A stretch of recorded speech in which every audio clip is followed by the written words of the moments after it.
ఆవకాయ ఆంజనేయ కథ మొదలెట్టినాడు చూడారయ్యా శక్తినంతా చూడగట్టి చెట్టు దులిపినాడు అంజయ్య ఎర్ర ఛాయ కోతి అవతార వెంటమాయ కత్తి సేత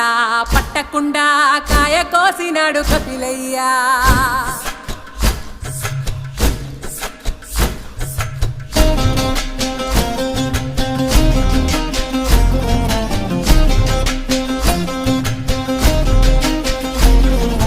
అంజనమ్మ ముందు వంజుల్ పుంజుల్ సీడి మామిడి ముక్కలు కుప్పల్ తెప్పల్ అంజనమ్మ ముందు వంజుల్ పుంజుల్ సీడి మామిడి ముక్కలు కుప్పల్